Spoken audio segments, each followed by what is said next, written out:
Monsieur le Président, bonjour. Bonjour madame. Merci de recevoir l'ORTB dans votre bureau, symbole du siège de vos inspirations, de vos réflexions et surtout de vos décisions. Pour moi, c'est un privilège dont je ne saurais abuser en ces temps difficiles. Mais d'abord, je voudrais me rassurer que vous êtes en pleine forme et que nous aurons un bel entretien. Je vais bien madame et merci. Alors, Monsieur le Président, depuis des semaines, le Bénin, à l'instar des autres pays du monde, est confronté à un choc sanitaire sans pareil pour notre génération. Et pourtant, vous êtes resté muet. Qu'est-ce qui justifie ce silence? Madame Kedja, vous avez dit choc sanitaire et vous avez bien raison. La situation sanitaire et le risque sanitaire auquel nous soumet le coronavirus sont préoccupants, sinon très graves. Mon gouvernement et moi-même avons pris la mesure de l'enjeu. Si mes compatriotes n'ont pas encore eu l'occasion de m'entendre en personne, c'est bien parce que je suis à la tâche, jour et nuit, minute après minute. Je m'implique personnellement dans tous les segments de la riposte. La collecte des données au plan national et international, leur analyse, l'appréciation des impacts sanitaires, médicaux, financiers, économiques et sociaux, les projections à court et moyen terme, la stratégie et la mise en œuvre d'actions, le suivi et l'évaluation des recommandations et des opérations. Je sais combien il est indispensable, utile de parler pour expliquer, pour rassurer, et obtenir l'adhésion de tous à la stratégie et aux décisions. Mais, madame, sachant que la plupart des Béninois, de mes concitoyens, nous font confiance, j'ai consacré mon esprit à l'analyse sereine de la situation et de toutes ses implications.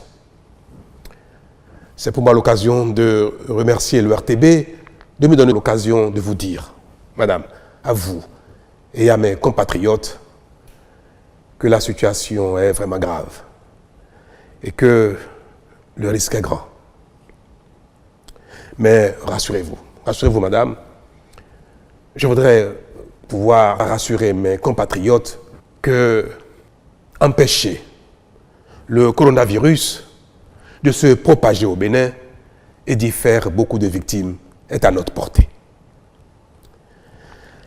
Les actions engagées par le gouvernement et les mesures prescrites sont susceptibles de nous faire gagner si chacun de nous joue bien sa partition.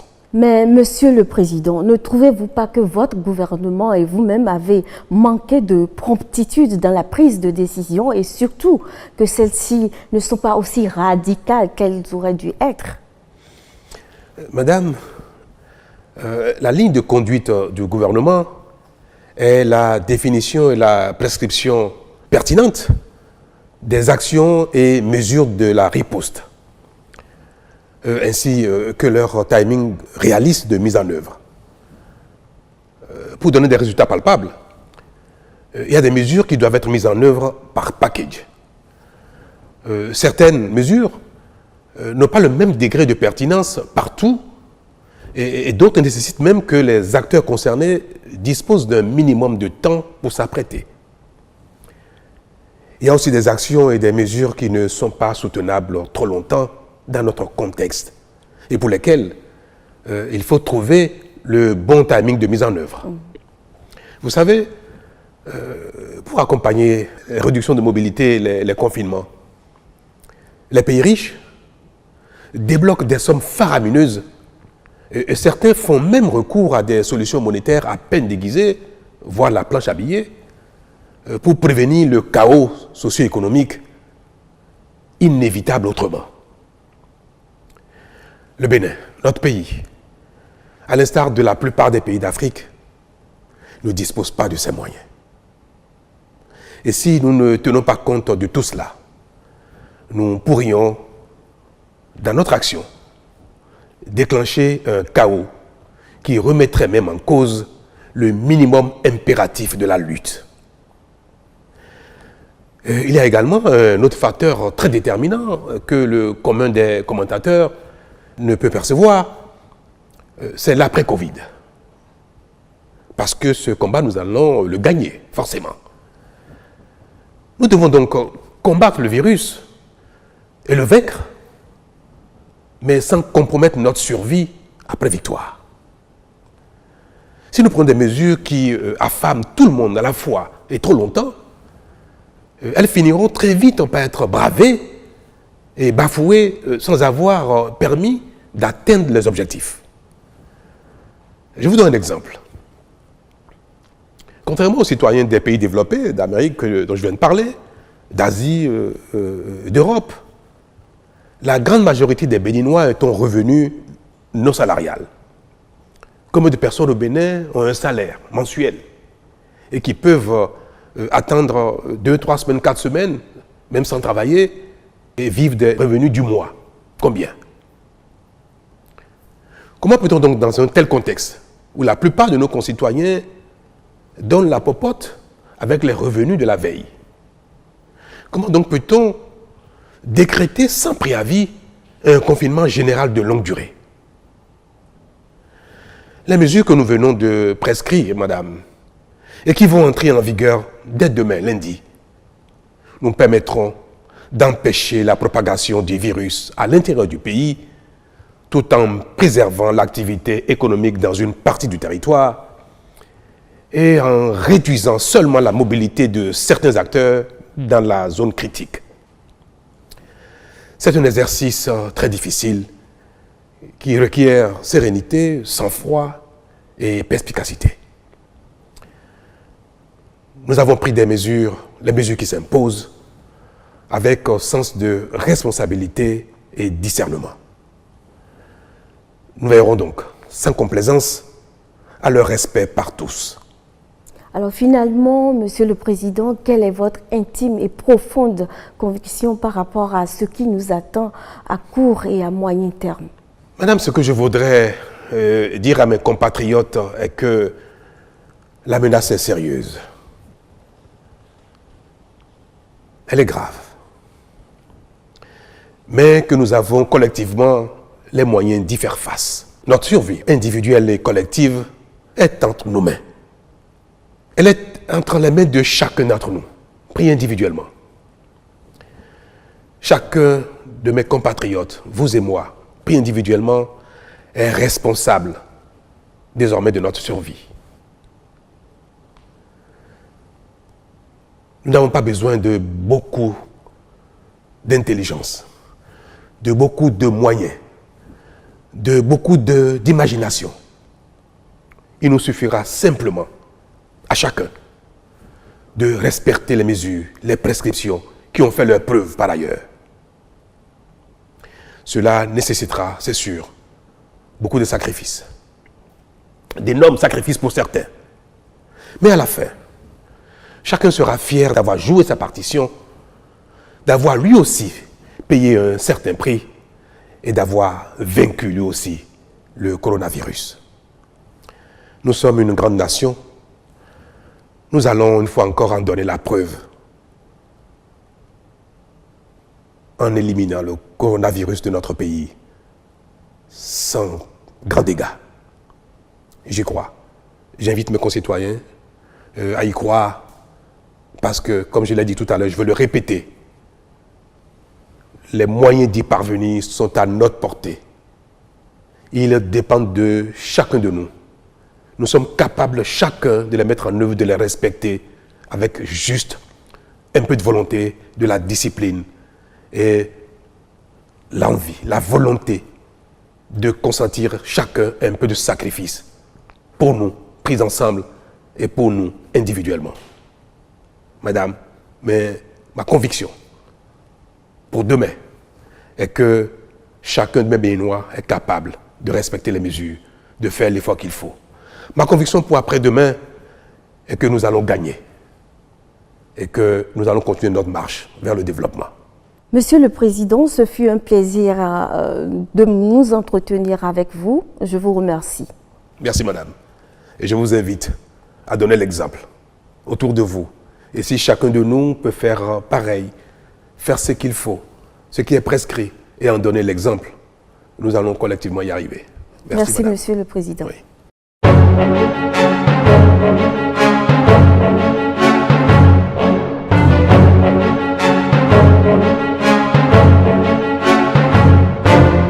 Merci à vous tous qui nous suivez, pour vous qui venez de nous rejoindre. C'est bien sûr spécial matin sur E-Télé. Et nous passons tout de suite à l'instant causerie. Nous avons sur ce plateau, Sanissa Zamoua, notre invité, Abdelkader. Bonjour chers confrères, bonjour amis téléspectateurs de E-Télé. Bonjour Kader et merci pour la disponibilité. C'est un plaisir, c'est un plaisir. Voilà, merci beaucoup. Oui. Alors Kader, nous avons suivi tous ensemble le message du chef de l'État hier. Il était face donc aux Béninois et s'est adressé aux Béninois dans son style, dans un entretien, empreint de beaucoup de solennité. Le thème que nous avons, dont nous allons discuter ce matin, Covid-19, Patrice Talon responsabilise ses compatriotes. Il faut dire que le chef de l'État, Patrice Talon, est monté au créneau hier pour un tant soit peu rassurer les Béninois de ce que le gouvernement veille. Le gouvernement est constamment dans son rôle de veiller sur le bonheur des populations, sur la sécurité sanitaire des populations, mais il a également justifié les raisons qui ont motivé la prise de certaines décisions dans le cadre de la lutte contre la propagation de cette pandémie qui fait des ravages un peu partout dans le monde. C'est le moment de dire de façon plus, je dirais, plus directe que le chef de l'État a estimé qu'il fallait un tant soit peu revoir les mesures à prendre et les adapter au quotidien des Béninois, les adapter au panier de la ménagère. Et c'est pour cela que vous avez vu autour de cet entretien que le chef de l'État a eu à dire que ce qui est d'ailleurs la palissade au Bénin qui a la plupart des Béninois, et moi je pourrais l'estimer à 85% des Béninois, qui donnent l'argent des popotes le lendemain à partir des revenus de la veille. C'est pour vous dire qu'il y a des personnes, même quand on prend des congés de fête, qui s'ennuient, qui n'arrivent pas à comprendre qu'il y a des congés de fête alors qu'il n'y a pas d'argent pour fêter. Donc c'est pour vous dire que c'est face à cela, il y a quand même un dilemme qui s'impose, le dilemme est lequel il y a la faim qui est là, il y a la pandémie qui est là. Alors, est-ce qu'il faut demander aux gens de ne pas du tout sortir alors qu'ils n'ont rien à manger et que dans le même temps, les acteurs politiques qui la plupart étant de l'opposition au régime en place, estiment que le gouvernement n'est pas assez sévère face aux mesures en place. Est-ce qu'ils ont déjà éprouvé un élan de solidarité pour accompagner, pour soutenir le gouvernement? Parce que si nous voulons demander à nos populations dans les régions et contrées du Bénin de ne pas pouvoir mettre pied dehors, il faut que l'État central puisse mettre à leur disposition un certain nombre de vivres, un certain nombre de dispositifs, pour leur permettre de pouvoir vivre en toute autonomie, en toute indépendance, sans être inquiété par le fait qu'il faut manger. L'essentiel, c'est manger. Même quand nous prenons ces acteurs politiques qui se permettent ce luxe, ça veut dire il faut qu'on ferme tout, il faut qu'on laisse tout à la maison. Est-ce que c'est à l'intérieur? Est-ce qu'on affronte un ennemi en étant caché? Non, je crois que le président l'a exprimé, qu'il faut peu de sérénité, tout en respectant les consignes édictées par l'option d'un confinement définitif, le chef de l'État... ce n'est pas ça, puisque pour le moment, je reste convaincu que le gouvernement est dans une logique, vous allez voir que les mesures sont prises au fur et à mesure du nombre de cas qui existent et au fur et à mesure du degré à travers lequel le Bénin est menacé. Et dans le degré actuel, nous avons 5 ou 6 cas actuellement. La plupart sont des personnes étrangères qui ne sont pas béninoises. Et donc, il y a des dispositifs qui sont installés dans toutes les communes, dans tous les départements pour essayer un peu de repêcher toute personne suspectée ou suspecte d'être contaminée par ce virus. Et donc, pour ma part, il n'y a pas péril en la demeure. J'estime d'ailleurs que le gouvernement est en train de mettre tout en œuvre pour essayer un tant soit peu que s'il arriverait que le pire va arriver, on puisse conjurer cela au passé. On ne le souhaite pas du tout. Et d'ailleurs, vous allez voir qu'il y a déjà certaines bonnes volontés, telles que des fondations qui prennent la mesure de la situation, qui essaient de faire don au gouvernement. Les gens doivent comprendre qu'avec cette situation qui se passe actuellement, en dehors de cette crise sanitaire qui menace le monde, derrière elle se cache une grande crise économique après. Et donc, il faut un temps soit peu agir tout en tenant en compte que l'après Covid-19, comment il faut le vivre. Et c'est conscient de cela. C'est conscient de cela. Il y a Saïs à moi qui a quelques questions pour vous. Oui, non, c'est même en termes d'apport, par rapport, pour abonder dans son sens, parce que il y a une question fondamentale que le chef de l'État s'est posée. Il dit, je le cite, il dit, combien de personnes au Bénin ont un salaire mensuel et qui peuvent attendre 2, 3, 4 semaines sans travailler et vivre des revenus du mois? Comment peut-on donc, dans un tel contexte où la plupart de nos concitoyens donnent la popote avec les revenus de la veille, comment donc peut-on décréter sans préavis un confinement général de longue durée? Je crois que c'est une série d'interrogations qui sont assez normales parce que dans notre contexte actuel, les Béninois vivent au quotidien, au jour le jour. Pour ceux-là qui parlent de confinement, qui veulent qu'on prenne des mesures drastiques, combien d'économies ils ont déjà? Si les populations s'enferment chez elles, est-ce qu'ils ont la possibilité de donner l'argent à ces populations-là pour leur dire subvenez à votre besoin pendant un mois, pendant 2 mois? Pourquoi on ne réfléchit pas à anticiper les choses? Je pense que le chef de l'État et son gouvernement sont dans une logique progressive de recadrage de l'épidémie et c'est véritablement à saluer parce que au fur et à mesure que ça va évoluer, ce qu'on ne souhaite pas, ils prendront les mesures drastiques. Mais pour le moment, permettons aux Béninois de travailler, de gagner leur pain, mais en respectant les restrictions en vigueur. Il y en a qui étaient au départ contre les mesures progressives que prenait le chef de l'État. Non, c'est pour vous dire, c'est pour vous dire quoi. Vous savez, nous sommes face à un ennemi invisible, comme l'a déclaré le président Emmanuel Macron, mais dans la même logique également, il y en a qui profitent de cette crise sanitaire au lieu de faire preuve de patriotisme et d'être unis derrière le gouvernement que le peuple béninois légitimement a choisi en 2016.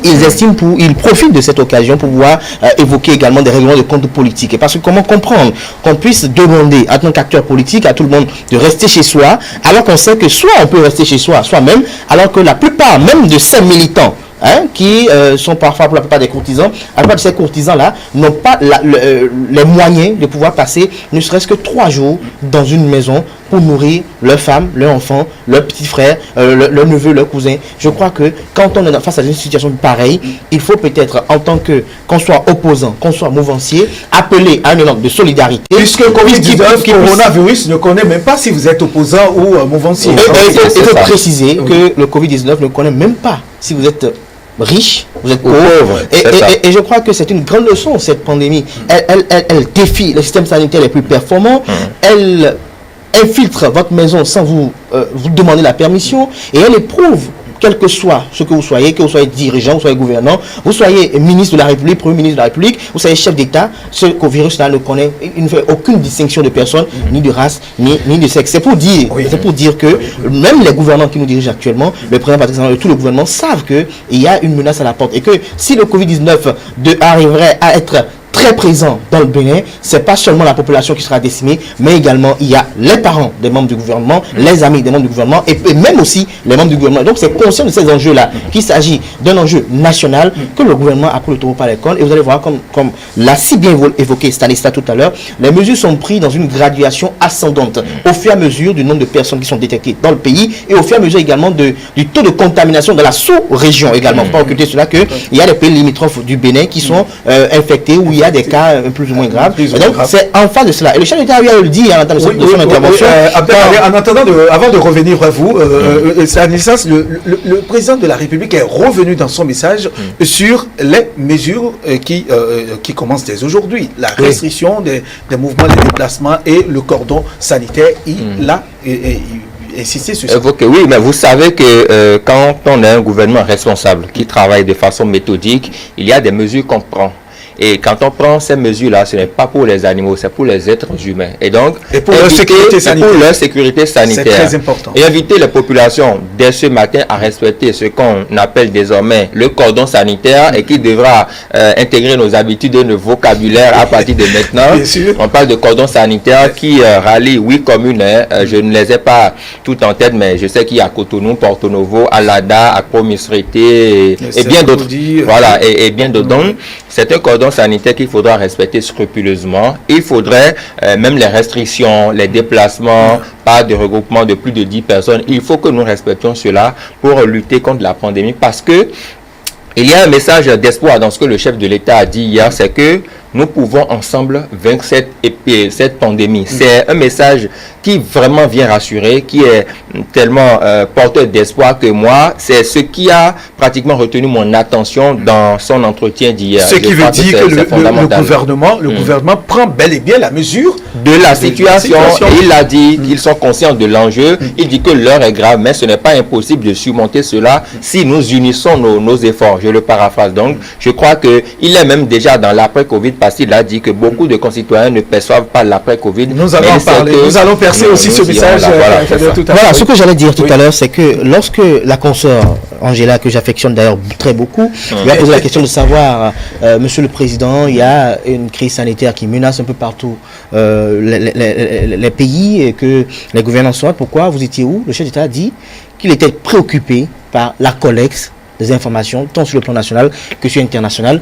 Il les juxtaposait pour essayer de voir un peu qu'est-ce qu'il fallait faire. Voilà. Et je crois que pour ceux qui estiment que à chaque instant, à chaque moment, l'idéal, c'est que le chef de l'État apparaisse tout de suite pour donner de la voix, est-ce que donner de la voix serait plus efficient, serait plus efficace, serait plus, je dirais, performant qu'il puisse avoir la prise de mesures réfléchies, bien fondées, qui puissent véritablement impacter la situation en cours. Et donc, le président Patrice Talon est un homme pragmatique. Absolument. Et donc, face à ce pragmatisme-là, les mesures qui seront en vigueur à compter de ce jour et qui sont en vigueur à compter de ce jour seront mises en œuvre, seront expérimentées.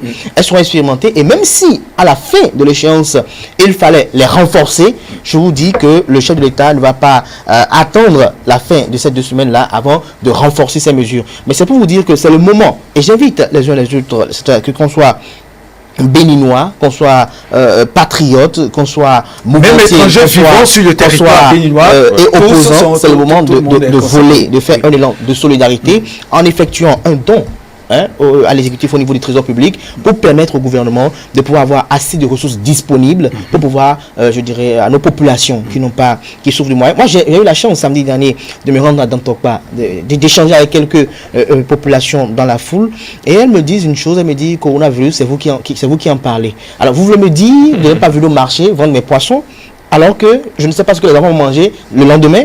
Ça répond exactement aux enquêtes dont les résultats sont parvenus au chef d'État que la plupart des Béninois, même nous-mêmes, nous sommes tous ici, voilà. Est-ce que Stanislas me dira que si on décrétait qu'il n'aurait plus d'émissions et qu'il fallait faire 2 semaines à la maison, il me dira qu'il pourra passer 2 semaines sans difficulté majeure, je dis même mineure, sans difficulté mais mineure, à la maison 2 semaines en vivant en toute aisance? Je crois que non. Et donc il faut que l'on arrête de distiller dans l'opinion publique nationale et internationale des choses qui sont infondées, qui ne sont pas en phase avec les réalités du pays.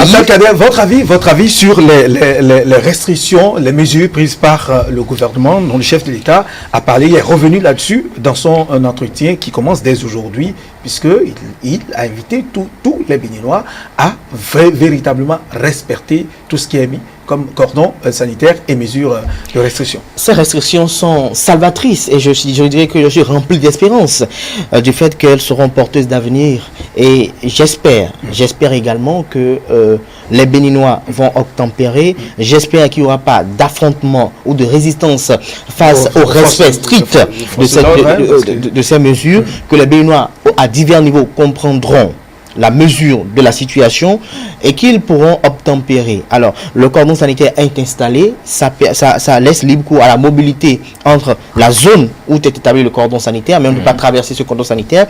Et donc, les populations pourront vaquer dans un strict minimum à leurs occupations quotidiennes. Pour ceux qui veulent juste aller chercher de quoi manger aujourd'hui, ils pourront y faire, mais tout en respectant les règles basiques et universelles de ne pas se saluer, de ne pas éternuer comme on avait l'habitude, mais de tenir dans son coude, dans le coude, je lavais régulièrement les mains. À l'eau et au savon. À l'eau et au savon, ça c'est très important de le préciser également. Et donc, si les populations comprennent cela et que au niveau des différentes préfectures, on arrive à prendre en compte le fait que la situation, elle est d'urgence et qu'on fait descendre l'information au niveau des municipalités, qui font descendre l'information au niveau des arrondissements pour que les gongonneurs puissent être à pied d'œuvre matin comme soir pour informer la population de ce qu'il faut être fait, de ce qui doit être, je crois que les populations comprendront l'enjeu et qu'il n'y aura pas véritablement de péril à la demeure et qu'il n'y aura pas véritablement de résistance face à ces mesures. Je reste convaincu et je suis rempli d'espérance également que l'Afrique ne subira pas le sort des autres continents. Et que qu'est-ce qu'il faut pas tout de suite, faut pas tout de suite avancer. Non, il faut. Vous avez vu le chef de l'État a dit non. Oui, il a rassuré son message, son entretien a rassuré plus de. Et j'en suis plus rassuré du fait que nous avons des dirigeants qui comprennent l'enjeu de certaines choses.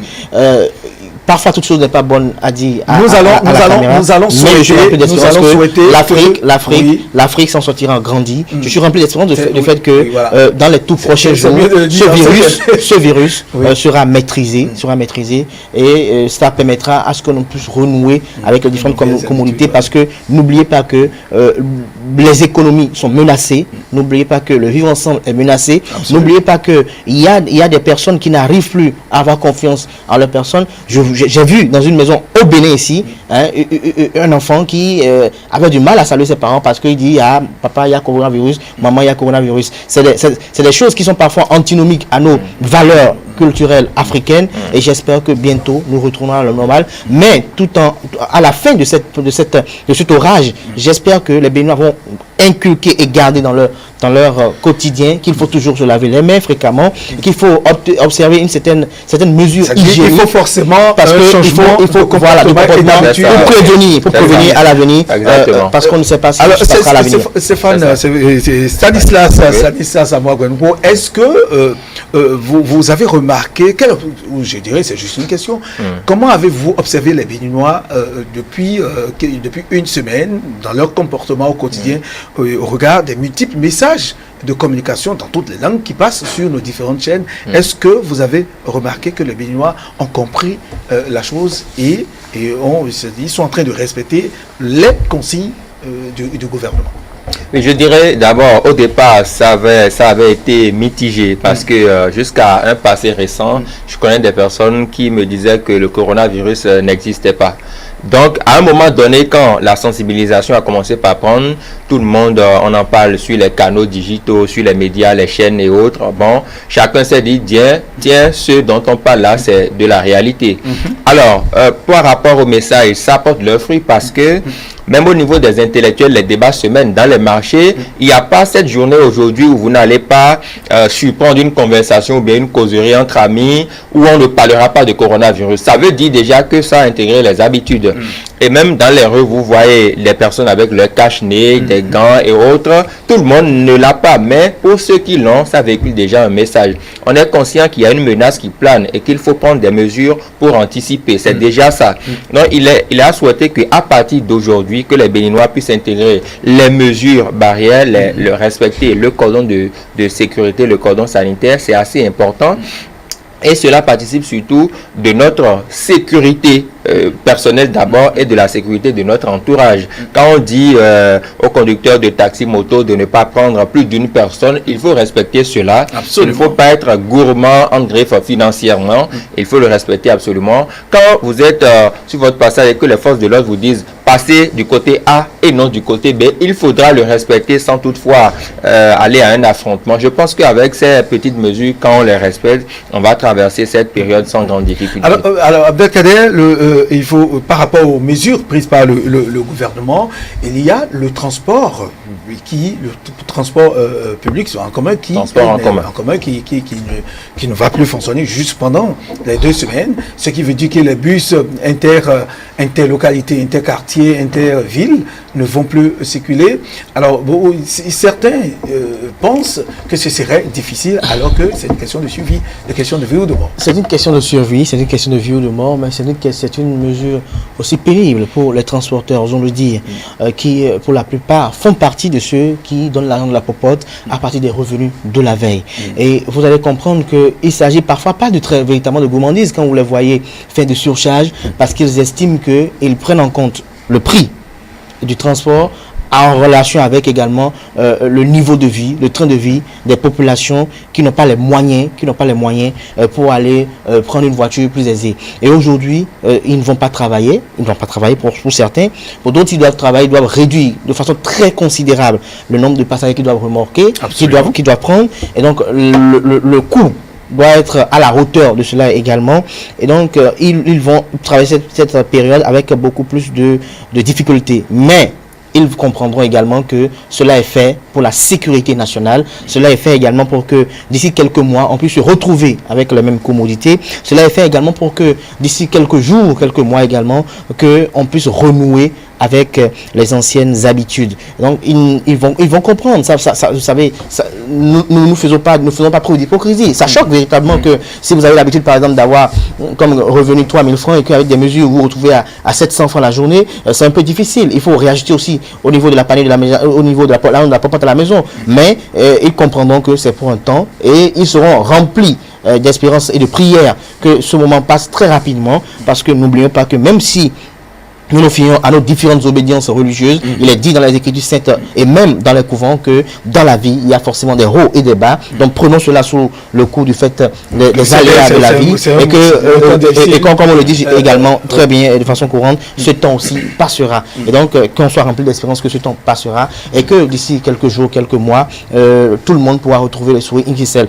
Je tiens à préciser également à nos amis conducteurs peut-être qui nous suivent ce matin qu'il n'y a pas que les conducteurs qui sont en train de souffrir de ces mesures également, même ceux qui ont pris ces mesures également sont impactés par ces mesures. Absolument. Parce que à divers niveaux chacun est touché. Mais comment faire indirectement, comment faire quand on est en face d'un ennemi invisible, qu'on ne sait pas quand est-ce qu'il rentre dans le pays, il n'est pas identifiable, et donc face à cet état de choses, il faut forcément prendre des mesures pour lutter contre l'ennemi invisible, comme on le qualifie généralement le Covid-19. Et donc nous espérons que très rapidement des mesures seront prises pour canaliser définitivement et à jamais ce Covid-19 afin de nous permettre de renouer avec notre actualité, parce que n'oubliez pas que le Covid-19 a noyé tout dans le pays et dans le monde, et ça empêche des élections de se tenir, ça empêche c'est un débat hautement scientifique de se tenir, ça empêche la tenue de certains forums, certains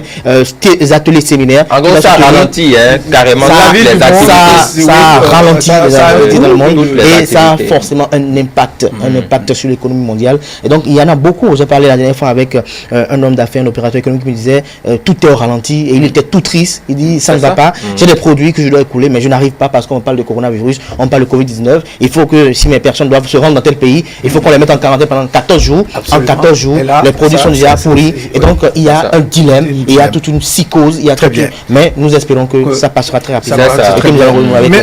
Merci à vous, Abdelkader. Mais avant de partir, puisque nous étions en train d'analyser, de discuter, de débattre le message que le chef de l'État a fait, l'entretien qu'il a eu, a fait hier, l'adresse face à ses concitoyens.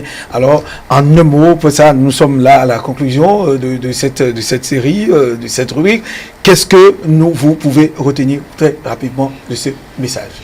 Non, je dirais droit dans la caméra qu'il faut retenir de ce message que le chef de l'État, Patrice Talon, a rassuré son peuple, a rassuré les Béninois de ce que le gouvernement veille et le gouvernement travaille au quotidien à ce que le peuple béninois ne soit pas touché par cette pandémie.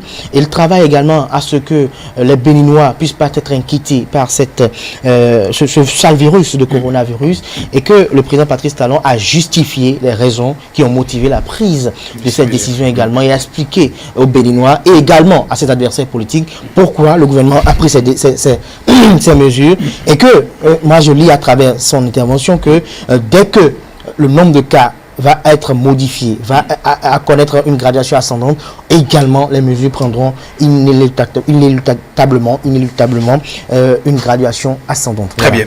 Merci à vous, Stanislas. À moi, qu'est-ce que vous tout comme les Béninois, qu'est-ce qu'il faut retenir selon vous du message, l'essentiel du message que le chef d'État a passé hier? D'abord, une chose, il y a de l'espoir.